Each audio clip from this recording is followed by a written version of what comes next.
Magandang umaga po sa atin lahat. Good morning. Good morning. Good to see you again. Salamat sa Panginoon sa panibagong linggo na bigay niya para sa atin, ano? At tayo ay magkaroon ng mga activities nung nakaraang linggo sa eskwelahan man, sa negosyo man, sa trabaho, sa gawain.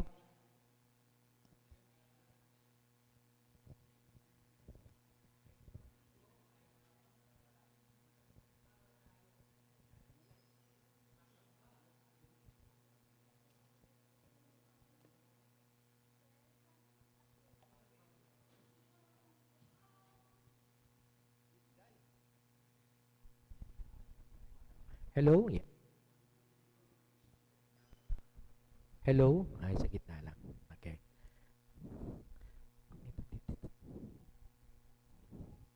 Okay. Thank you, ASAP. Okay, yan. Okay, so okay naman, ha?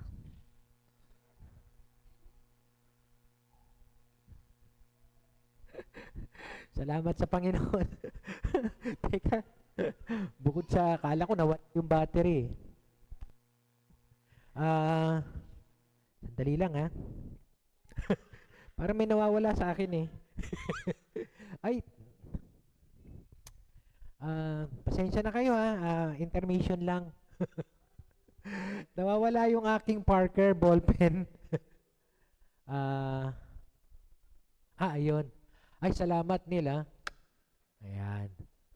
Ha? Hindi, dahil nakita mo to, Neil, oh, bigyan kitang 200. Oh, salamat, Neil, ha? Mahalaga sa akin tong Barker ballpen na to. Salamat, Neil. Okay. Saan mo nakita? Kasi umiikot-ikot ako kanina eh. Siguro doon ko napatong nung nagano ako. Thank you, Neil. Kumita na naman ng 200, ano? 400 na, oh.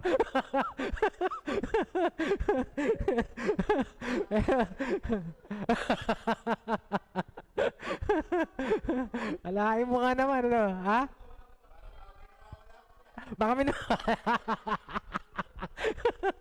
Hindi, pansinin ko kasi dito ko nilalagay eh. Kanina napaganon ako. Sabi ko, nasaan yung Parker? Ayan. Thank you, Neil. Buti nakita ni Neil agad. Okay. Hindi tayo nagtagal. Okay, gusto kong batiin ang bawat sa atin dito na nakadalo. At salamat sa Panginoon sa inyong panahon na ibinibigay para sa ating gawain. At maging yung mga nasa online, katulad nila Kuya Bien, tsaka ni Ate Annabel. Okay. Si Joy Vega, si Ate Tess Galvez, si Tita Ching, at maging si Tessie Buanda sa pangarap, ano? At ang mga kamag-anak namin, si Ate Vicky Lacerna, yung kapatid namin, at si Ate Alice, at saka si Nati, na mga sister-in-laws namin. Salamat sa inyong pagdalo, salamat sa inyong pananambahan kasama namin, at maging sa pagkakataong ito sa pakikinig natin ng salita ng Diyos. Okay? So katulad po nung nabanggit natin nung nakaraan, tayo po ay nagsiseries of teaching sa Luke at sinusundan natin ang bawat kabanata ng karanasan ng ating Panginoon. So ngayon, itutuloy po natin yung pong ating pag-aaral. At I hope hindi po kayo nagsasawa na makinig sa pangangaral ng salita ng Diyos. Okay? Nais ko rin palang batiin si Pastor June Albienda at saka si Pastor Owen na sumusubaybay din sa ating replay at sila'y nagko-comment sa akin, nag-PPM. God bless you mga pastor, mga estudyante ko rin po sa seminary. At ganun din naman, sa bawat isa ngayon na nakapiling natin uli, no? Katulad ni JP, ang tagal na natin nakapiling yan si Brad. Welcome back, Brad, ha? Schedule ulit tayong basketball. Tapos laro tayo ulit sa Word of Life. Okay? At ganun din naman si Kathy, no? Kathy, kumusta na, ha? Kumusta na rin si kay Delmar. Okay? At sa mga bata natin sa pangarap, na balita ko ay magsisimula kayong magkaroon ng Bible study din doon. Alam niyo ba yon? Okay? Every Saturday, okay, sa pamumunan ni Janelle.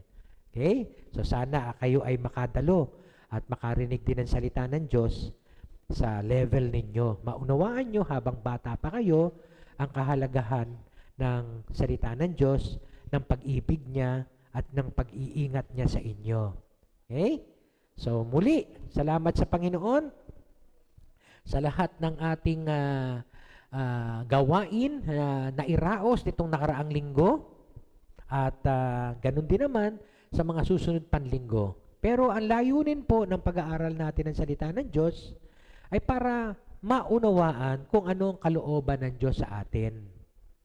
Okay? Kung ano ang kalooban niya sa atin at pagkatapos kung paano natin ito maiaangkop sa ating buhay habang inaantay natin ang muli niyang pagbabalik. Kasi 'di ba, syempre, kung inaantay natin ang pagbabalik ng ating Panginoon, okay? Ano ang nais niya na gawin natin habang inaantay natin ang kanyang muling pagbabalik? So, magkakaroon tayo ng gabay kung ano ang dapat natin ginagawa sa pamagitan ng kanyang mga salita na naisulat sa Biblia.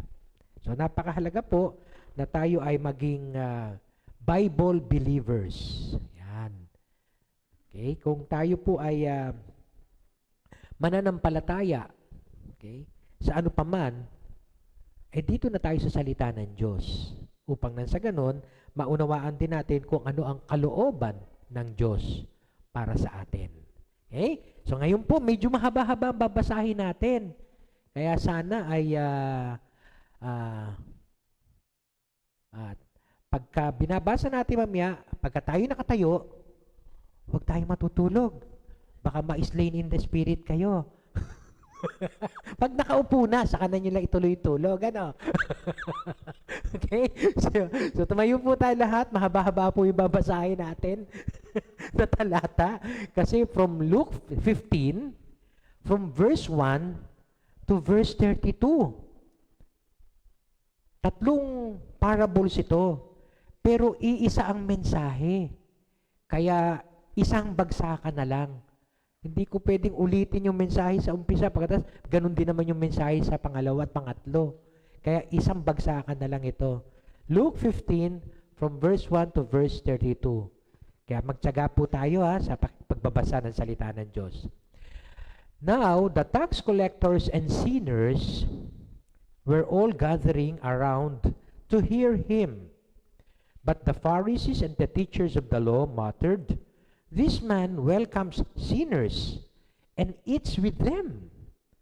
Then Jesus told them this parable. Suppose one of you has 100 sheep and loses one of them. Does he not leave the 99 in the open country and go after the lost sheep until he finds it? And when he finds it, he joyfully puts it on his shoulders and goes home. Then he calls his friends and neighbors together and says, "Rejoice with me, I have found my lost sheep." I tell you that in the same way, there will be more rejoicing in heaven over one sinner who repents than over 99 righteous persons who do not need to repent. Or, suppose a woman has 10 silver coins and loses one. Does she light a lamp? Does she not light a lamp, sweep the house, and search carefully until she finds it? And when she finds it, she calls her friends and neighbors together and says, "Rejoice with me, I have found my lost coin." In the same way, I tell you, there is rejoicing in the presence of the angels of God over one sinner who repents. And Jesus continued, "There was a man who had 2 sons. The younger one said to his father, 'Father, give me my share of the estate.' So he divided his property between them. Not long after that, the younger son got together all he had, set off for a distant country, and there squandered his wealth in wild living. After he had spent everything, there was a severe famine in the whole country, and he began to be in need. So he went out and hired himself out to a citizen of that country, who sent him to his fields to feed pigs. He longed to fill his stomach with the pods that pigs were eating, but no one gave him anything. And when he came to his senses, he said, "How many of my father's hired men have food to spare, and here I am starving to death. I will set out and go back to my father," and said to him, "Father, I have sinned against heaven and against you. I am no longer worthy to be called your son. Make me like one of your hired men." So he got up and went to his father. But while he was still a long way off, his father saw him and was filled with compassion for him. He ran to his son, threw his arms around him, and kissed him. The son said to him, "Father, I have sinned against heaven and against you. I am no longer worthy to be called your son." But the father said to his servants, "Quick! Bring the best robe and put it on him. Put a ring on his finger and sandals on his feet. Bring the fatted calf and kill it. Let's have a feast and celebrate. For this son of mine was dead and is alive again. He was lost and is found." And so they began to celebrate. Meanwhile, the older son was in the field. When he came near the house, he heard music and dancing. So he called one of the servants and asked him what was going on. "Your brother has come," he replied, "and your father has killed the fattened calf because he has him back safe and sound." And the older brother became angry and refused to go in. So his father went out and pleaded with him, but he answered his father, "Look, all these years I've been slaving for you and never disobeyed your orders. Yet you never gave me even a young goat so I could celebrate with my friends. But when this son of yours who has squandered your property with prostitutes comes home, you killed the fattened calf for him." "My son," the father said, "you are always with me, and everything I have is yours. But we had to celebrate and be glad, because this brother of yours was dead and is alive again. He was lost and is found." Manalangin po tayo. Salamat po muli, Panginoon, sa iyong biyaya, kalinga, pag-iingat, pag-ibig, pagpapala sa lahat po ng aming natanggap ngayong nakaraang linggo. Salamat din po, Panginoon, sa patuloy mo pong pagsama sa amin, nasaan man kami naroroon. Salamat po, O Diyos, sa iyong kabutihan. At salamat, Panginoon, dahil binigyan mo kami ng kalakasan ngayong araw na to upang kami makadalo ng gawain mo ng pagsamba at pakikinig ng iyong salita, pagkakaloob at paglilingkod. Salamat po, O Diyos, sa bawat isa na narito ngayon at maging yung mga nasa online. I-bless mo nga po ang bawat isa sa amin. Higit sa lahat, sa pagkakataong ito, sa pakikinig po namin ng iyong salita, dalangin po namin, Panginoon, ang iyong pagkilo sa aming kalaginaan. Ang iyong banal na Espiritu ang siyang tunay na mangusap. Ikaw po ang siyang mag-udyok sa aming mga damdamin, magliwanag ng aming isipan, magbigay ng kalakasan upang magampanan po namin, Panginoon, kung anong kalooban mo. Salamat po, Panginoon, dahil alam namin meron kang mensahe na nais mong ipahatid sa amin. Nawa, kami po ay maging masunuring alagad mo na tuparin ang mensahe mo at ito po'y aming ipamuhay hanggang sa muli mong pagbabalik. Sa iyo po ang papuri, O Diyos, pasasalamat luwalhati. Sa pangalan ni Jesus. Amen. Amen. Mari na po tayo makaupo. At yung ating mga Sunday schoolers ay atin pong yayayain kasama si Ate Janelle. Yan. Si Teacher Janelle. Yan. Siya po ang magtuturo. Up, up, up, up, up, up.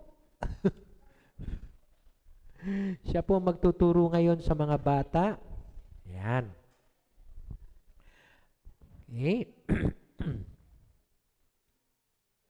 Ayan. Napakarami pong bata ngayon. Okay. Purihin ng Panginoon. Siguro po, familiar kayo dito sa binasa natin, right? The parable of the lost sheep, the parable of the lost coin, and the parable of the prodigal son. Yun ang laging title niyan, no? Pero sa akin pong pag-aaral ngayon, napansin ko na iisa lang ang tinutumbok nitong tatlong parables na to. Kung ako po ang tatanungin, papangalanan ko po yung parable kung ako lang po ang tatanungin, ha? Pero hindi po ibig sabihin mas tama itong title ko kaysa sa iba, ano? Kung ako po tatanungin, ang title ko po sa tatlong parables na to is The Parable of the Lost and Found. The Lost and Found. Ayan. Kaya nga kanina nawala yung aking Parker ballpen. Buti na lang nakita ni Henry.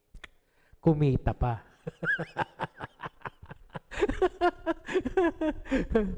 Okay? Okay, so makikita po natin, siguro napansin ninyo, no? Merong nawala, the lost sheep, may nawala, the lost coin, at merong isang nawala din ba yon? O nagwala? Parang nagwala no? The lost son. Kaya nga hindi lost son prodigal son. Ang prodigal po kasi ibig sabihin ng pasaway, rebelde, o sa panahon natin nagwalwal. Alam niyo na yun? Narinig niyo yung salitang nagwalwal? Yan. Okay? Pero, pare-pareho po na makikita natin na meron silang isang mensahe. Bakit kinuwento ni Jesus, yun ang lagi nating tatanungin sa ating pagbabasa, bakit nagkwento si Jesus ng tatlong parables na to? Ano okasyon? Ano setting? Anong dahilan at nagkwento siya?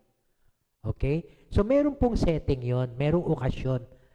Sa iba ang gamit setting, sa akin po okasyon. Anong okasyon at nagkwento siya? Sa Luke 15, verse 1 and 2, the tax collectors and the sinners, yan, were all gathering around to hear him, para pakinggan siya. But the Pharisees and the teachers of the law muttered, nagreklamuhan sila, this man welcomes sinners and deals and eats with them. Ayon. Okay? So, kung titingnan natin, nung mga nakaraan, maraming kwento na si Jesus patungkol dun sa narrow door. Okay? Narinig din natin yung invitation ni Jesus patungkol sa malaking piging sa banquet. Okay? At nung nakaraang linggo, napakinggan natin yung kwento ni Jesus patungkol sa invitation niya to discipleship and commitment. Okay? So maraming tao ngayon ang sumusunod na sa Kanya. Gusto siyang pakinggan sa Kanyang mga kwento. However, the Pharisees and the teachers of the law, nahanapan na naman siya ng accusation. Dati ang accusation sa Kanya, Sabbath breaker. Nagbi-break siya ng law ni Moses, yung Sabbath keeping. This time, ang accusation naman ng mga Pharisees o mga religious leaders sa Kanya, bakit siya nakikihalubilo sa mga makasalanan at kumakain kasama nila? Alam niyo ang impact nun kung bakit? Ano impact nun? Una, pwede siyang mahawa ng mga kasalanan. Di ba? Pwede kang mahawa ng mga kasalanan. Kaya di ba, kung minsan yung mga anak natin, ayaw natin pabarkadahin sa mga mga pasaway. Kasi baka mahawa sila. At ang pangalawa, siya ay kinikilalang teacher, guro, rabbi.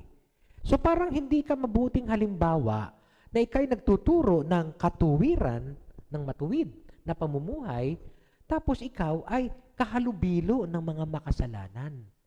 So yun ang accusations ngayon ng mga Pharisees and teachers of the law. Okay?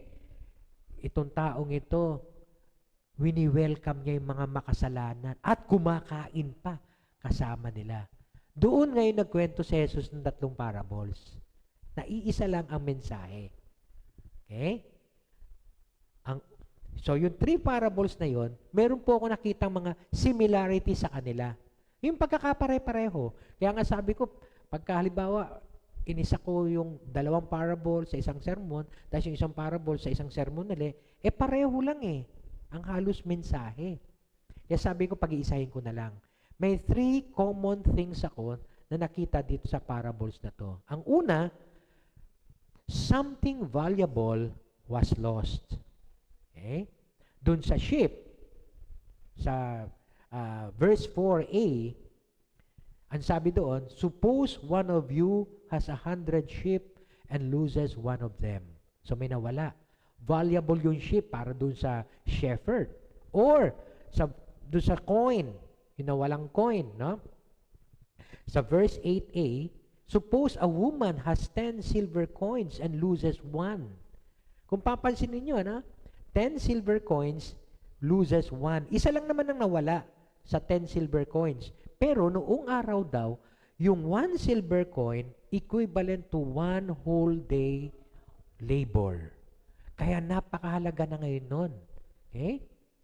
So, isang araw na pagkain mo ang nawala. Okay? Kaya may siyam pa man, pero may nawala ka na isang araw na hindi kayo makakain kasi meron kayo nawalang isang coin. So, ganun kahalaga ang nawala. Okay? Bagamat yung isa, 1 of 100, okay, has 100 sheep and loses one of them. 100, isa lang ang nawala. Dito, 10 ang meron, isa lang ang nawala. Okay? Now, pagdating doon sa parable of the son, sinasabi nila, the prodigal son. Ang kwento ni Jesus, may pagkakaiba. Kasi tao na to ngayon. Okay? Sabi dun sa talata, and Jesus continued, there was a man who had 2 sons. 1 is to 100, 1 is to 10, now 1 is to 2. Okay? Ganun na kalapit, ano? Okay? Yung ratio. Okay? Ang sabi ng lalaki, the younger one said to his father, give me my share of estate. And so he divided his property between them. Okay? Noong araw, sa panahon nila, yung paggagrant ng inheritance is either bago mamatay or after mamatay. Okay? Parang disrespect daw yon. Nahingin mo na agad yung property. Hindi pa nga ako patay, hinihingi mo na yung property ko. Parang ganon. Okay? Sa panahon kasi natin, hindi na ganon ngayon. Okay? Naku, napakahirap po. Pagka naglipat ka ng property, nakamatayan mo, at paghahatian ng mga anak yon. Meron po akong kilalang isang pastor, nasa Baguio po siya. Pero hindi si Pastor Arnel to, isang pastor din po. Kilala ko lang po, no? Nasa Baguio, na meron silang property dito sa Novaliches na nakamatayan ng magulang. 4 silang magkakapatid, yung isa namatay, so 3 na lang sila. Okay? At alam niyo po ba, yung property na yon, pinag-aawayan ngayon ng 3 magkakapatid. Yung 2, Christian, yung isa, hindi. At ito ang pinakaparang, gusto niya angkinin lahat. Pwede ba yun? Di ba? Siyempre, hindi ba? Hindi pwede. Pero, itong 2, ay gusto, siyempre, share na. Pero paano gagawin ngayon yun? Nakamatayan na ng magulang. So, mahirap para sa kanila ang paglilipat ng property. Kaya nga ngayon, natutuwa nga ako doon sa kwento ni Ate Glo na, di ba? Na ilipat na, sa pangalan. Yeah? Ililipat na sa pangalan ng 3 niyang anak. At kami rin po. Yun ang aming pinag-uusapan. Yun ang nagiging family conference namin nitong nakaraang linggo. Kung paano namin ilipat ang property namin sa mga anak namin. Kasi ayaw namin na pagka nakamatayan namin, nako, mas mahirap po para sa kanila. Hindi dahil sa in-expect namin mag-aaway-away sila, kundi yung paglipat sa mga pangalan nila. Okay? Kahit nga po sa amin, si Papa at si Mama, bago sila, sabagay si Mama pa lang kinukuha, pero si Papa nandyan pa, pero nailipat na po, matagal na yung property. Buhay pa si Mama noon, di ba? Buhay pa sila, Papa at Mama, nung nailipat na sa pangalan namin yung property. So, walang issue sa atin ngayon to, yung paglilipat ng property. Pero noon sa kanila, issue malaki yon. Okay? Na isa kang anak, pagkatapos ay hihingin mo na agad ang share mo, I want my share of the estate or the property. Eh, may kaunting disrespect yun. Or sa panahon siguro natin ngayon, meron pa rin mga ganitong tao na nag-iisip na disrespect yun, pero it's more of a practical aspect. Okay? Na pagka nakamatayan mo, baka mag-away-away ang mga anak mo. Okay? Kaya ngayon pa lang ay isettle mo na. Lalo na kung ang mga anak mo ay hindi Christians, katulad nung isang pastor na kilala ko. Okay? Walang halong kinuwento niya sa amin yon during our small groups. Okay? So ngayon, in spite of yung greedy at saka foolish request na to, yung father, inalaw niya. And so, he divided his property between them. Pinahintulutan niya. Ganun kabait yung tatay, no? Pinahintulutan pa rin niya. Bagamat sa kanilang kultura noon, it's a sign of disrespect. Yet, inalaw niya yung anak na mahati yung property sa kanilang dalawa. Now, ito na po nangyari. Not long after that, the younger son he got all he had, lahat ng nakuha niya sa property niya, set off for a distant country. And there, he squandered wealth in wild living. So, nagwalwal. Okay? Naglustay. Nagwaldas ng lahat ng kanyang mga ari-arian. Kaya naging prodigal son ang title ng iba, no? The Parable of the Prodigal Son. Kaya doon pa lang sa squandered his wealth, makikita na po natin, he lost everything. Yung isa, okay, lost the sheep, lost the coin. This one, he lost everything. And, sabi dyan, after he spent everything, sabi nung kaninang panganay, di ba, nabasa natin, spent everything with prostitutes. Kaya talagang pagwawalwal ng buhay. Okay? There was a severe famine in that whole country and he began to be in need. Nangangailangan na siya ngayon. He went and hired himself, okay, to a citizen of that country who sent him to his fields to feed pigs para mag-alaga ng baboy. Sa idea ng mga Hudyo, ang baboy ay napakadumi. Alam niyo ba yon? Dito sa ating Pinoy, napakasarap nun. Lechon, di ba? Sa kanila, ay naku, napakadumi nun. Makakita lang sila ng baboy, nasusuka na sila. Ganun, walang halong biro, no? Kasi napakadumi ng baboy para sa kanila.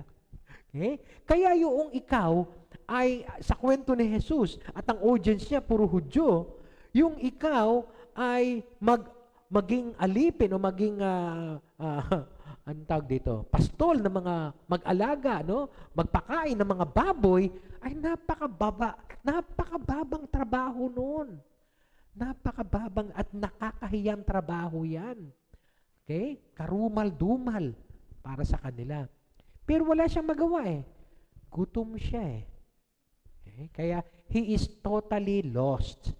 He longed to fill his stomach with the pods that the pigs were eating. Yung pinakakain niya, ha? Mga parang gulay, ano? Mas gusto niya, kainin na lang niya eh. Mas gusto sana niya, siya na lang ang kakain. Pero hindi, pambaboy lang yun. Okay? So talagang hirap na hirap ang batang ito.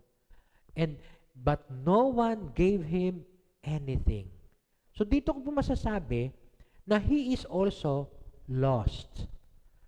The lost sheep, the lost coin, and the lost son. Wala eh. Hindi lang siya nawawala, nagwawalwal pa. Okay? Nagwala pa. Kaya, yun ang unang introduction ni Jesus. Kaya kung titingnan po natin, pare-pareho po ang tema ng kwento niya. He was entirely lost. He's lost from his father, from his family, from his friends, and even to himself. He is completely lost. Okay? Now, kung susundan natin yung parable, meron namang second similarity. At ito ay yung after something or someone valuable was lost, there was an earnest pursuit for that lost. There was an earnest search, okay, for that lost. Sabi po dun sa parable of the lost sheep, sa verse 4b, does he not leave the 99 in the open country and go after the lost sheep until he finds it? Okay? So, iiwan daw niya yung 99. Okay, parang unlikely yun, ano? Iiwan mo yung 99 para hanapin mo lang itong isang nawawalang tupa. Pero hanggat hindi niya nakikita yung nawawalang tupa na yon, mananatiling iiwan niya yung 99. Then, the lost coin, does she not light a lamp, sweep the house, and search carefully until she finds it?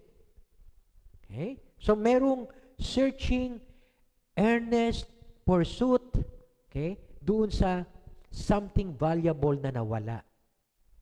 Kanina, hindi nagkaroon ng searching eh. Nakita agad ni Neil eh. Yung aking Parker ball pen, di ba? Eh, so, siguro mali ako ng timing, ano? Siguro kung halimbawa, later ko pa pinahanap, baka maobserbahan ko, sino kaya ang magse-search? Ha? Sino kaya yung maghahanap sa kanila? Si Henry, natsyempohan, nandun kaya ata, ano? Kaya nakita niya. Okay? Pero, ang idea dito is, there was an earnest pursuit for that lost. Halimbawa, tayo, sa palagay ninyo, meron tayong 10,000. May nawalang 1,000, hahanapin nyo pa? Pwede, di ba? Kasi 1,000. 1,000 yun eh. Okay? Or sa daily wage ngayon, which is 600 yata o 700, ang daily wage, ano? May nawalan ka ng 700, hahanapin mo pa? Pwede pa rin, di ba? Lani, hanapin mo pa rin yun eh, no? 700 yun eh. Okay? So, lahat ng bagay gagawin natin para hanapin yun. The same is true dun sa shepherd. Hahanapin niya kahit iwan niya yung 99, yung nawawalang tupa. At ganun din yung babae na nawala ng silver coin. Hahanapin niya yon hanggang sa makita niya kung saan na yon. Doon sa lost son, yan, doon sa lost son, meron bang hanapang nangyari? Was there an earnest pursuit for the lost son? Okay? So, tingnan po natin, ano, yung talata naman doon sa the lost son. Alam po natin na siya ay nagwalwal at nangangailangan na. Talagang gustong-gusto niyang kumain pero hindi siya makakain. Okay? Walang nagbibigay sa kanya. And when he came to his senses.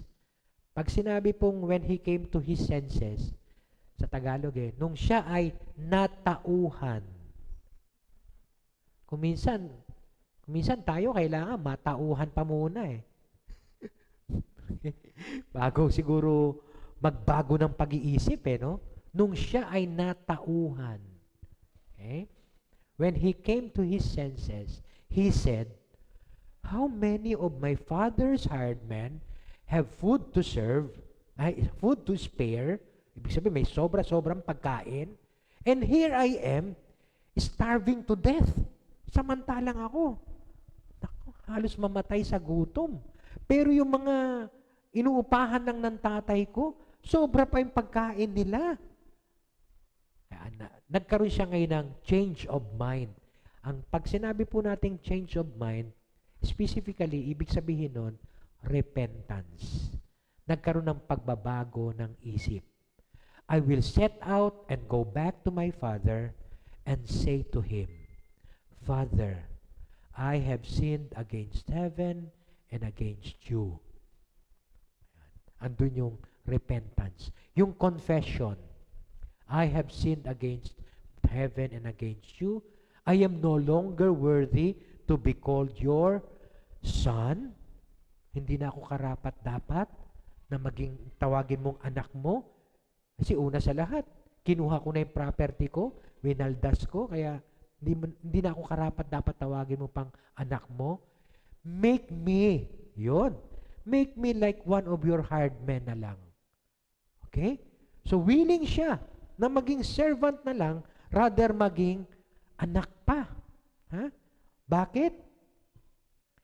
Mas may kinakain yung mga servants kaysa sa kanya. Walang makain doon sa babuyan. Kaya sabi niya, "Father, patawarin mo ako." Okay? So ito yung kanyang naisip na paraan para mabuhay. Okay? Dahil kung hindi niya gagawin ito, ay nako, mamamatay siya talaga sa gutom. Okay? Kaya aaminin niya ang kanyang kasalanan, i-give up niya yung right niya as a son, at he will take the position of a servant, of a slave. Okay? Na-realize niya na wala na siyang karapatan sa blessings ng tatay niya. Kaya, mabuti pa, paglingkuran ko na lang si tatay, at kahit sa paglilingkod ko, kahit papaano may makakain ako. Kaysa sa tanggapin pa niya ako bilang isang anak. Anyway, may makakain ako. Hindi ako mamamatay sa gutom. So, ang tawag po doon is actually repentance. Okay? When he came to his senses, yung pong Greek word na ginamit doon, okay, it's more of my idea ng repentance. Okay? Kaya naisip niya, babalik na lang siya. So, ililay aside na niya lahat ng kanyang entitlement as a son. Okay? Wala nang, para sa akin para sa kanya wala nang value yon. Ang kailangan lang niya ngayon, humingi ng kapatawaran sa lahat ng kanyang nagawa. Forgive me. I have sinned against heaven and against you. And he begs for the position of being a servant. Kahit alipin mo na lang, tay, para makakain lang ako. Patawarin mo ako. Okay? Nagkasala ako sa iyo at maging sa langit. Okay? So, parang makikita natin, parang hindi naghanap yata yung tatay. Di ba? Doon sa parable of the lost sheep, naghanap yung shepherd. The parable of the lost coin, naghanap yung owner, yung babae. Dito, parang yung anak na nawala, yun ang bumalik. Di ba? Parang there was no earnest pursuit for the lost. Pero alam niyo po, somehow may makikita tayo dun sa parable ni Jesus for that earnest pursuit for the lost. Okay? About the son sa verse 20. Okay?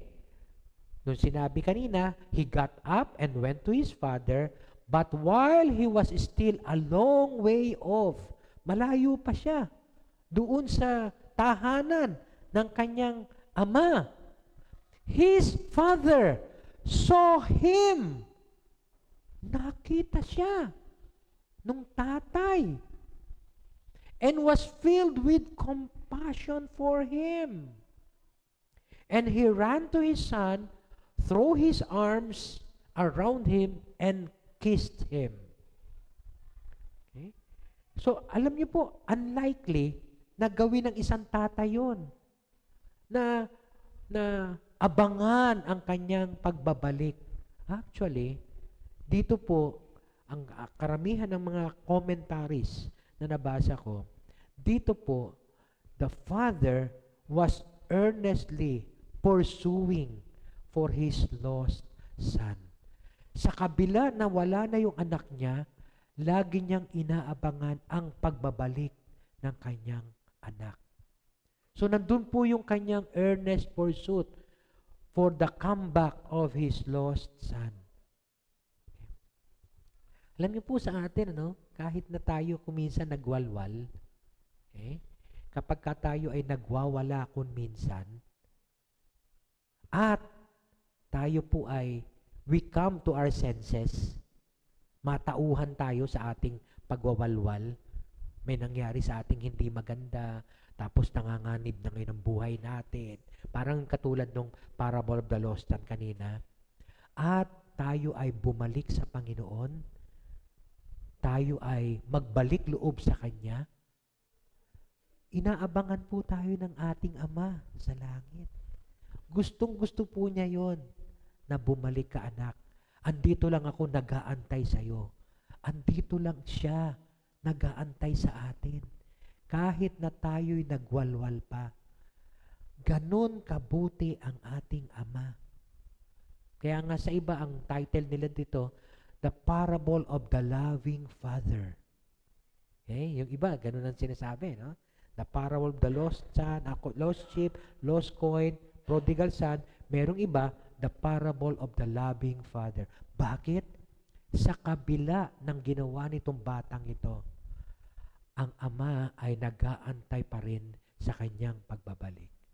Kaya nga po alam nyo, sa atin, ito mga kabataan, kasi ang mga kabataan natin, mas may tendency pa. So bagay, kahit naman hindi kabataan siguro, mga magulang na rin kuminsan, Minsan, pagka nananagana tayo, parang wala na, okay lang, okay na ako, masagana na ako, wala na akong need, Okay? Siguro, kung halimbawa, may nagpakain dun sa anak, ano sa palagay nyo?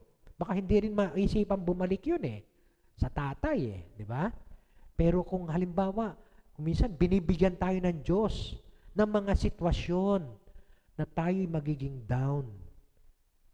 At pagkatapos, we come to our senses. Huwag po tayong mahihiya na magbalik loob sa Diyos. Andyan ang ating Ama, nag-aantay sa ating pagbabalik loob. Huwag na huwag po kayong mahihiya. Kahit na anong laki ng kasalanang nagawa natin, when we repent and we move back towards our Father, He is always there, filled with compassion, will embrace us, and will kiss us. Ganun po, kabuti ang ating Ama. Huwag po kayo mahihiya. There is always a second chance, third chance, fourth chance, nth chance for everyone to repent. Laging binibigyan tayo ng Diyos ng pagkakataon para magbalik loob sa Kanya. Kaya lang tayong mga tao kuminsan. Okay? Hindi ko alam kung shame ba talaga yon, hiya ba yon, o pride. Kasi yun pong isang pinag-aaralan kong pilit sa dissertation ko sana.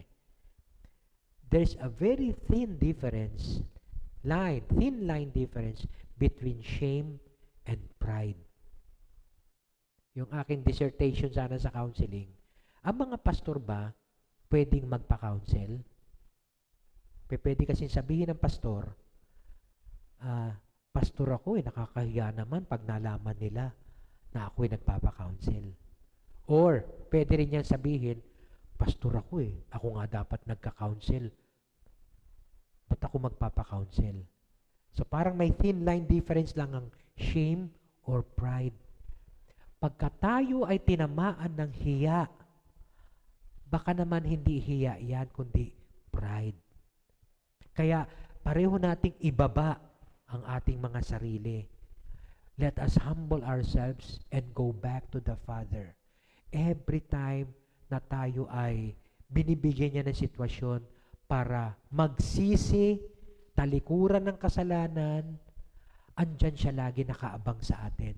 So our Father is always there pursuing us, running after us, kung tutuusin. The Father ran to His Son. Okay? Malayo pa lang. Okay? Nakita na siya. Filled with compassion.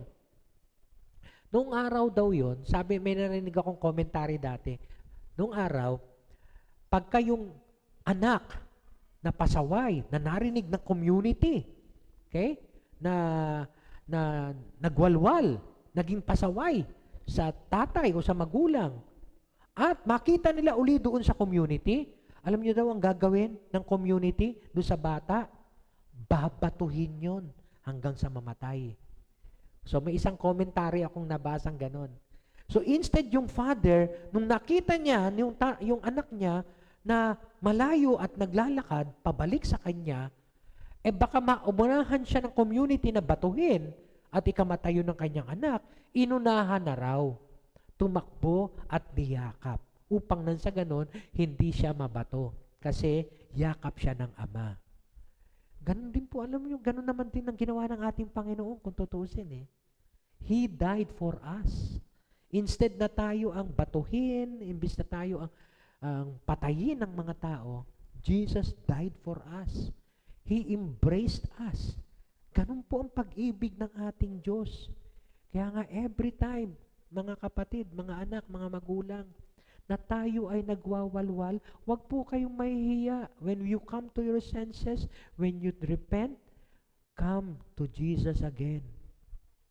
Magbalik loob po tayo sa ating Panginoon. He will always give us the second chance. Ganun po kabuti ng ating Ama. Yung intensity nung kanyang pagtanggap, He ran, He embraced him, threw His arms around him, and kissed him. Dun sa original, yung kissed him, hinalikan siya ng tuloy-tuloy. He repeatedly kissed him. Hindi lang yung isang halik lang na beso-beso, kundi pa ulit-ulit na hinahalikan siya. At imagine ninyo, ano amoy ng anak? E di syempre, amoy baboy yun dahil galing sa babuyan. Di ba napakabaho siguro? Pero tingnan nyo yung ama. Paglapit niya, anak, maligo ka muna. Lika, maligo ka muna. Hindi, niyakap niya. Niyakap niya.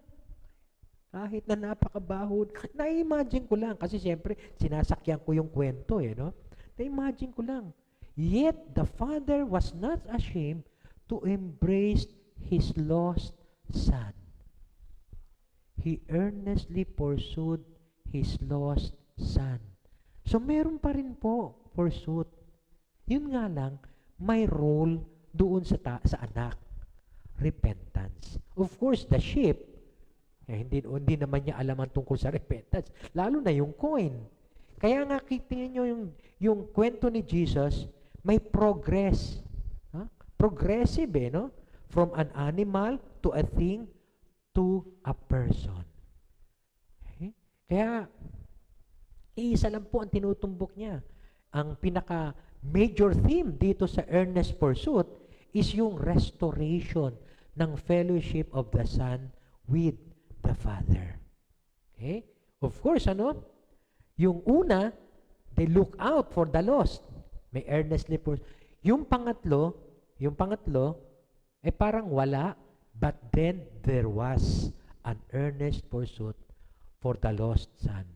Yung tatay, inaabangan ang kanyang muling pagbabalik. Ganon din po sa panahon natin ngayon. Some people may be lost. Pero our Father in heaven is seeking for us, searching for us, looking for us, waiting for us to come back. Andyan lang po ang ating Ama. Okay? Huwag lang po tayo mahiyang lumapit sa Kanya. napakabuti po niya. Gustong-gusto niya po na makatagpo tayo muli. Ayaw niyang puwersahin ang ating mga sarili. Gusto niya tayo'y kusa ding lumapit sa Kanya. So we could see the story of grace of the Father overshadowing the sinfulness of the Son. Yung biyaya niya, no? Sana sa ating panahon, no, pagka meron tayong anak na nagkasala, huwag nating itaboy. Huwag nating hayaan. Pagka bumalik, nagbalik loob, nang hingi ng tawad. Hindi, lumayas ka. Tanggapin po natin, yakapin natin. Nagbabalik loob na eh. Humihingi ng kapatawaran eh. Tanggapin natin, yakapin natin. At sabihin pa rin natin na, alam mo anak, mahal pa rin kita. Hayaan natin yung biyaya, matabunan yung kasalanan. Lalo na kung humihingi ng kapatawaran, yakapin natin. At siguro yung anak, kilala din niya yung kanyang ama. Nasa kabila ng kanyang pagiging pasaway, alam niya yung kanyang ama ay napakabuti. Biro mo nga naman, yung hingin mo yung property mo, ng property ng anak ng tatay mo, at waldasin mo yon, pinagbigyan kanya, how much more kung magbabalik loob ka sa kanya? Tatanggapin na. Kaya kilala din ng anak yung karakter ng kanyang tatay, kung gaano ito kabuti. Kaya nga kung kilala natin ang ating Diyos Ama na napakabuti, hindi ho tayo mangingimi na magbalik loob lagi sa Kanya. Pero kung hindi mo alam na ang Ama nating sa langit ay napakabuti, akala mo, lang siya, no? Malupit siya, ay magdadalawang isip mo, ayoko, baka kasi, magdadalawang isip kang magbalik loob. Pero ang ating Ama po, napakabuti niya. Okay? Sa tuwing tayo ay tatalikod sa ating mga kasalanan, magsisisi, magbabalik loob sa Kanya, ang atin pong Ama laging tatanggapin tayo. Ganun po kabuti ang ating Diyos Ama. Okay? So, ma-overshadow lagi ng Kanyang grace yung sinfulness natin. We just need to know the goodness of our God. His goodness runs after us. Andyan lagi ang Kanyang kabutihan. Okay? Laging nandyan siya, ang ating Ama. Okay? So, yan po yung pangalawa. Okay? There was something lost, valuable, something valuable was lost, and there was earnest pursuit for the lost. Now, ito po yung ika-third na nakita kong similarity nila. Every time there was a reunion, okay, every time there was finding of the lost, there was rejoicing. Meron pong pagsasaya, pagdiriwang. Kaya nga kanina, napasaya ko si Henry dahil naka 200 na naman siya uli. Kasama sa intro yun eh. Nakakakumikita ka na. Pero wag po kayong magalala eh. Pinakain po niya kami nung nakaraang linggo. Pagpalain ka pa ng Panginoon Neil. At saka si Gerard, pinakain din kami. Anyway, there was rejoicing in finding the lost. Doon sa parable of the lost sheep, sabi sa verse 5 and 6, and when he finds it, he joyfully puts it on his shoulders and goes home. Ganun po talaga pagbitbit nila sa mga tupa. And he calls his friends and neighbors together and says, rejoice with me, I have found my lost sheep. The same is true with the parable of the lost coin. And when she finds it, she calls her friends and neighbors together and says, rejoice with me, for I have found my lost coin. Napansin niyo po ba yun? There was rejoicing. Pero, meron pa ba kayong ibang napapansin doon sa rejoicing nila? The community is involved. Hindi lang yung shepherd ang nag-rejoice. Hindi lang yung owner of the house ang nag-rejoice. The whole community. Okay? He calls his friends and neighbors together. She calls her friends and neighbors together. Rejoice with me. Alam nyo, parang nakikita ko, ang ating Ama ngayon eh. Every time na merong someone lost and is found, parang sinasabi sa atin ng ating Ama, rejoice with me. Okay? Every one of you, rejoice. Let us rejoice. Lahat tayo magalak.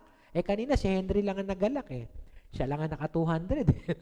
Pero sa ating parable dito, everyone must rejoice whenever someone comes back to the Lord. Lahat tayo dapat nagagalak pagka merong isang nagbabalik loob sa Panginoon. Nagsisi sa kanyang mga kasalanan, tumalikod at nagbabalik sa loob sa Panginoon.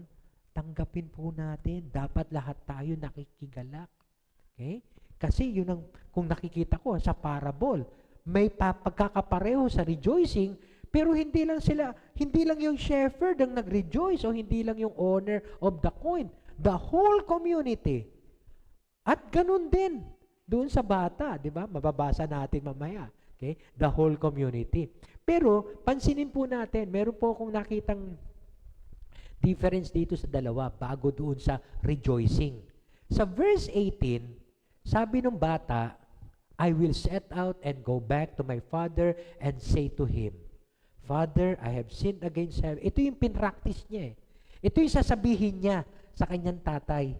I have sinned against heaven and against you. I am no longer worthy to be called your son. Make me like one of your hired men.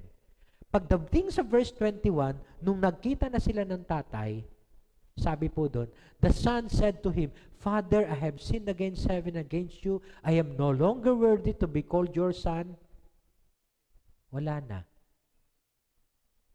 Wala na yung make me your servant. Make me one of your hired men. Wala na. Bakit? Bakit wala na? Bakit wala na yung pangatlo? Bakit wala yung pangatlo? Di ba? Tatlo yun eh. Sin against heaven and you, no longer worthy to be called your son, make me like one of your hired men. Tatlo yun eh. Pero pagdating doon sa verse 21, I have sinned against you, I am no longer worthy to be called your son, wala na yung pangatlo. Bakit? Kasi sa verse 22, but the father said to his servants, hindi na niya pinatuloy habang nagpapaliwanag yung bata at niyayakap niya at hinahalikan niya. Teka sandali, mga alipin, quick, madali, bring the best robe and put it on him. Hindi na naituloy ng bata yung kanyang script, yung kanyang sasabihin. Bakit? Ininterrupt na siya ng tatay. Hindi ko na kailangan marinig pa yung sinasabi mo. Okay? Madali, mga alipin. Dali. Ibigay niyo yung best robe. Ilagay niyo sa kanya. Ilagay niyo sa kanya yung singsing, yung sandalyas. Okay? So lahat ng ito, ibalik natin sa aking anak. At, sabi sa verse 23 and 24, patayin yung pinatabang guya. Ayan. Hindi, pinatabang guya. Sa Tagalog, pinatabang guya, no? Yung guya po ay yung no? Ang tawag doon guya, yung parang cow, no? Pinatabang cow. Okay? Actually, maliit na baka, guya. Okay? Kasi minsan nagkakamali ng tinig yung iba eh. Patayin ang pinatabang kuya. Yung kuya yun naiwan doon. Guya po ang pinapapatay. Hindi yung pinatabang kuya. Okay? Padali, patayin ang pinatabang guya. At tayo ay magdiriwang. Let's have a feast and celebrate. And so they began to celebrate. Okay? Lahat sila nagdiwang. So kasama yung mga alipin na nagdiwang. Nakita ko po ditong rejoicing in finding the lost. It includes the whole community. Yung buong community kasama. Nag-rema sa akin nag-speak sa akin dito na, dapat pag may nagbabalik loob sa iglesia, sa church, dapat lahat nagsasaya. Hindi yung mayroong ano ba yan? Bakit kayo ba yan? Yun naman yan, no? Pero, mga ganon. Sana lahat tayo magsaya. Di ba? Magsaya tayo. Okay? Kasi nagbalik loob. Yung kapatid nating ito, bakit kailangan pagchichismisan, no? Magsaya tayo. Okay? So there was rejoicing in finding the lost. And the very reason of rejoicing, kung makikita natin, dun sa parables, kasi always, pag may parables, there is a heavenly message. May mensahe doon sa parable. Hindi lang kwento yan ng ating Panginoon, kundi may mensahe yan. The message of rejoicing is, mababasa natin, the reasons for rejoicing is that, sa verse 7, I tell you in the same way, there will be more rejoicing in heaven over one sinner who repents than over 99 righteous persons who do not need to repent. There are some people who are in the church and they think they do not need to repent. Naku, mas malulugod pa ang Diyos sa isang tao lang na nagbabalik loob at nagsisisi, tumatalikod sa kasalanan, kaysa doon sa ibang mga tao na seemingly parang self-righteous. Okay? Okay? Yun po ang pinakamensahe ng ating Panginoon dyan eh. Okay? Ito yung parable of the lost sheep. Sa parable of the lost coin, in the same way, I tell you, there is rejoicing in the presence of the angels. So again, may community, okay, of God over one sinner who repents. So it's all about repentance. And pagdating doon sa parable of the lost son, for this son of mine was dead and is alive again. He was lost and is found. The parable of the lost and found. Okay? Dito ko po kinuha yung title ko. The parable of the lost and found. Okay? Kaya sabi nga ni Pastor Rick, pagka kukuha ka ng title, manggagaling doon sa passage mo para maliwanag na hindi ka lumalayo. Okay?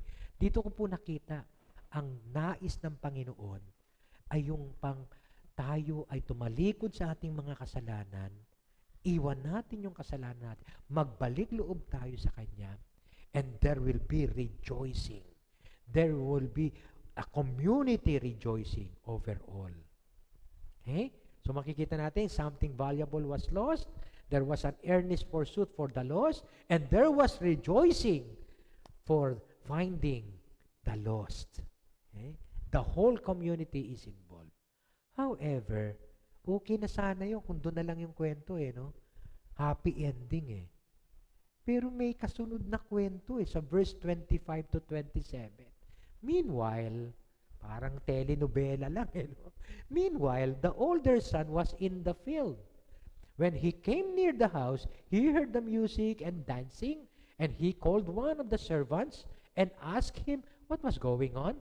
Your brother has come, he replied, and your father has killed the fattened calf because he has him back safe and sound. Okay? Kaya parang sinasabi din ng mga na magsaya tayo, kaya kami nagsasaya. Kasi nagbalik loob na ang iyong kapatid. Pagdating sa verse 28, but the older brother became angry. Tama ba angry o angry? Kasi may narinig kong angry. Angry din. A as in angry. Angry. Okay? The older brother became angry and refused to go in. Grabe naman, Lahat nagagalak na. Itong older brother pa ang hindi. Okay? So, anong ginawa ng tatay? Hayaan mo kung ayaw niya pumasok. Basta tayo magsaya. Basta tayo magsaya. No! The father went out and pleaded with him. There was still an earnest pursuit of the father to the older son. Maging yung older son, andun ang kanyang pagsisikap na ayain, pursuing the older son, inviting him to the party. It's not too late, anak, halika, sama ka sa amin.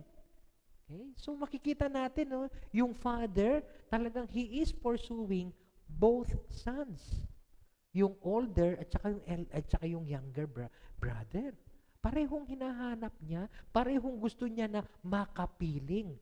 At alam naman natin, okay, na meron tinutukoy si Jesus dito dahil doon sa okasyon. Yung setting kanina. Yung mga Pharisees at saka teachers of the law, sinasabi nila, ano ba yan? Bakit siya nakikihalubilo sa mga makasalanan? Ayun. So the younger brother represents the sinners and the older brother represents the Pharisees, the teachers of the law. So parang sinasabi niya, come, rejoice with me, with these sinners. Pero anong ginagawa nila? Nakikihalubilo ka sa makasalanan? Iyon. Kaya may kahulugan po itong parable of the loving Father. So meron pong mensahe sa atin. It's not about only His love, but also our relationship with other people, especially with other sinners.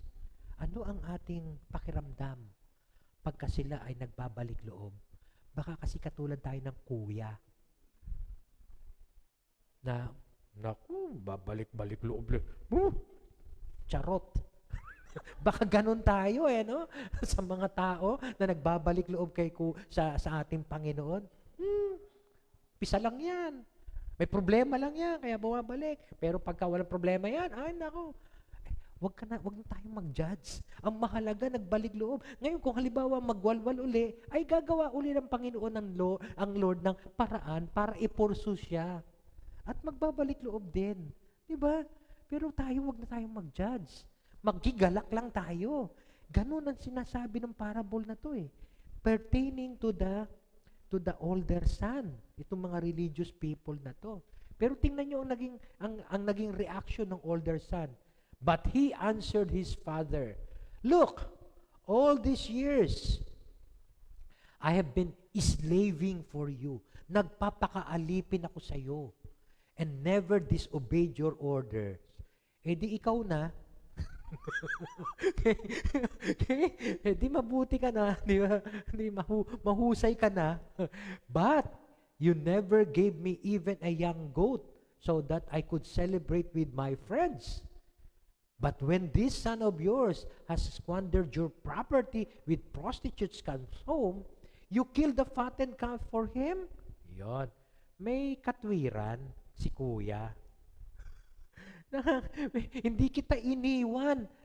Lagi ako nagpapakaalipin sa'yo. Sumusunod sa lahat ng utos mo. Halos alipin na nga ako. Yung isa gusto niya, gawin mo na lang akong alipin. Siya talagang nagpapakaalipin. Okay? So makikita natin yung difference ng dalawa. Pero makikita natin, parang hindi yata niya kilala kung sino yung kanyang ama. Bakit kailangan kang magpakaalipin sa ama mo? Diba? Kaya pwede kang maglingkod, pero paglingkuran mo yung ama. Pero sabi mo magpakaalipin, baka hindi mo kilala yung ama mo. Yon. Mukhang hindi niya kuha yung puso ng kanyang ama. Okay? So, punong-puno siya ng bitterness. Punong-puno siya ng sama ng loob. Itong taong ito. At alam nyo, yung mga taong punong-puno ng sama ng loob, ako, sabi ko sa inyo, ang sakit nun. Hindi ka makakatulog ng maayos. Minsan, di ba, tayo sa mga kapatiran, nagkakaroon tayo ng samaan ng loob. Pag may sama ka ng loob sa kapwa mo, ikaw mismo, i-isolate mo yung sarili mo. Katulad nitong taong ito. In-isolate niya yung sarili. Kayo na lang. Ayoko dyan. Kayo na lang magsaya dyan. Dito lang ako. Bakit? Baka may sama ng loob Okay? Dapat magdiwang, magsaya. Okay? Pero ano nangyari dito sa kuya? Talagang nangatwiran pa. Hindi, nagpapakaalipin ako sa iyo, tatay. Pagkatapos ngayon, itong kapatid kong ito, na nagwalwal, pinagkaluban mo pa ng fattened calf, samantalang ako, kahit isang maliit na kambing, para ipagdiwang namin ng mga kaibigan ko, hindi mo na ibigay sa akin. Hindi niya kilala yung kanyang ama. Alam niyo kung bakit? Sa verse 31 and 32, sinagot ng tatay yun. Sabi niya, my son, you are always with me, and everything I have is yours. Anak, ako'y lagi mong kasama. Lahat nung akin, sa'yo. Kaya kung gusto mo pala nung kambing, pwede kang, kahit 5 kambing pa yan, ipapatay mo. Atin ito kasama ka dito Okay? Hindi mo ba ako kilala? Na madali naman akong lapitan at hingan? Okay? Bakit ganun? So, tingin ko doon, hindi niya kilala kung sino ang kanyang ama. Yung puso at karakter ng kanyang ama, kaya ganun ang kanyang attitude dito sa kanyang kapatid at maging sa kanyang ama. It takes one to know our God para malaman natin kung ano ang dapat nating ginagawa. Okay? Kaya nakakalungkot tong buhay nung kapatid na to. Okay? Nagpakaalipin samantalang pwede naman siyang manghingi sa kanyang ama. Anytime, pwede mo namang hingin yung kambing na yon. Everything I have is yours. Sa'yo yan. Bakit kailangan mong ganun parang magtatampo ka sa akin na hindi kita binigyan man lang ng isang kambing? Pwede kang pumatay dyan, pwede kang humingi dyan, pwede mong kunin yan. Atin to Everything I have is yours. So parang hindi niya kilala ang puso ng kanyang ama. Okay? So makikita natin yung difference ng dalawa. Pero still, no?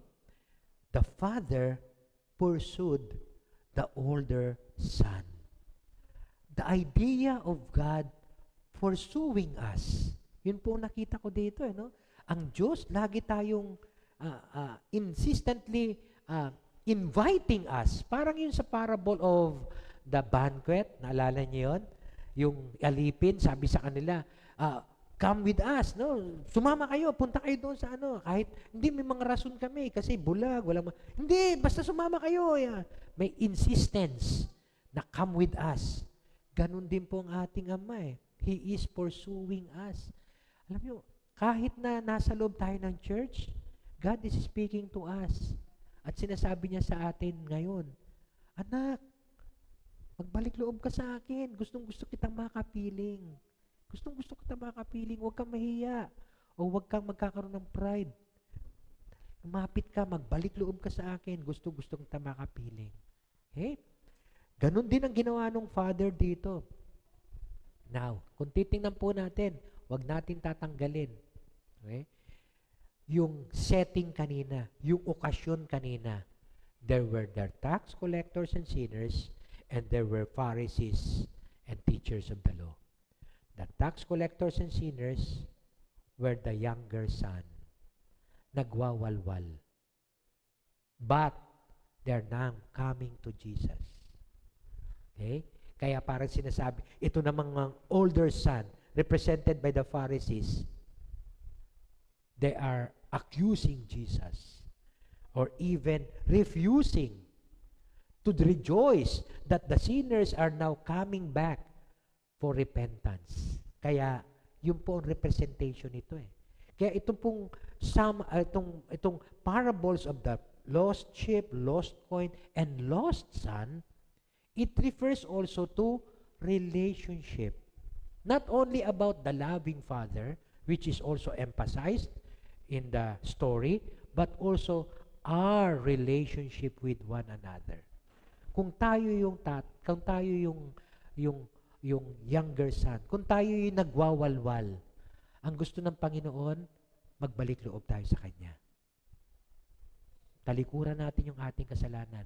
Kung tayo naman yung parang seemingly righteous, yan, ang nais ng Panginoon, tanggapin mo yung mga taong nagbabalik loob sa Panginoon. Makigalak ka sa Kanya, sa kanila, na sila ngayon, pare-pareho tayo ngayon sa iisang pamilya, sa iisang community na magiging may kagalakang naglilingkod sa bawat isa. Kaya it's not only about the lost coin, the lost sheep, or the loving father, it is also about our relationship with one another. Okay? So yun po yung setting Yun ang setting. Tapos ang sabi ng tatay sa kanyang anak, we had to celebrate and be glad because this brother of yours was dead and is alive again. He was lost and now is found. Yes, true. Okay? Itong kapatid mo dating nagwawalwal, ito na, natagpuan na natin eh. Nagbalik loob na eh. Dating nawala eh. Pero ngayon natagpuan na natin eh. Dapat makigalak pa rin tayo. Makigalak tayo. It's all about one relationship with one another. Makigalak tayo sa nawawala nating kapatid. Okay? Kung titingnan po natin, hindi po open-ended yung story. Open-ended. Ano kaya nangyari? Sumunod kaya yung anak, ay yung older son? Nakigalak kaya? Pumasok kaya doon sa party at nakigalak? O nanatiling in-isolate yung sarili? Hindi, tay, kayo na lang. Dito lang ako sa labas. Ano kaya ang naging ending ng story? Iniwan nyo ng ating Panginoon sa ating mga sarili. Kung tayo yung older son, anong gagawin natin? Makikigalak ba tayo o ilalayo pa rin natin ang ating sarili? Okay. Kung tayo naman yung younger son, magbabalik loob ba tayo sa Panginoon? O mananatili tayong mamatay sa gutom dahil sa hiya o sa pride? It is an open-ended story, pero iniiwan ng Panginoon sa atin ang decision. We are representing either the younger son or the older son. Kaya makikita natin yung imagination, ima-imagine natin yung mga mukha ng mga Pharisees na pinakinggan itong story na to. Kasi it refers to them, yung older son. Ganon din po naman sa atin. Ganon din po sa bawat sa atin. Yet, there is one thing that I want to give emphasis. The Father is seeking both the younger son and the older son. The Father is always pursuing us. His goodness is running after us. Lagi niya tayong hinahabol. Gusto niya tayo magbalik loob. Do you think both or even yung isa sa kanila deserve the party? No. Bakit? Nagwalwal tong isa. At ito naman, malaki pala samaan ng loob eh. Pero yet the Father is still inviting them to the party. The same is true with us today. The Father is inviting us, brothers and sisters. The Father is inviting us to be with Him, to be in fellowship with Him. It's up to us if we will repent or rejoice with Him. As a challenge to every one of us. Of course, when we lose something valuable, we want to retrieve it, to find it, to search it for it earnestly. Okay? That is the heart of the Father. He also wants to search for us, look for us, because we are all valuable to Him. Every one of us, hindi lang po si pastor, every one of us is valuable to our God. And He is always pursuing us in one way or another. Maging sitwasyon, o maaaring tao ang makapag-share sa atin, but God is always pursuing us. God is earnestly pursuing us, sinners, for we are all valuable to Him. He may use people and circumstances to remind us of His goodness and love. And when we come to Him in faith and repentance, may our God use us also to let others know of His great love so that they and we may celebrate with them when they also come into fellowship with our Savior and Lord Jesus Christ. Let us pray. O Lord, O Lord.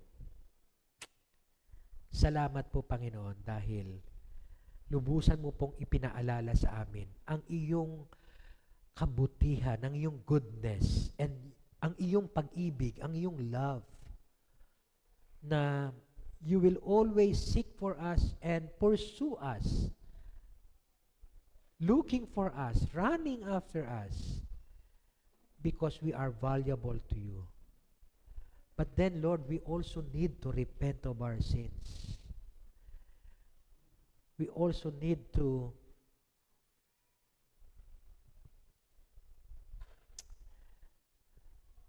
live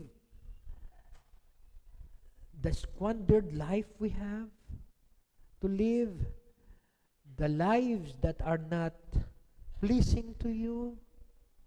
Lord, help us, Lord. Always put into our remembrance of your great love and goodness.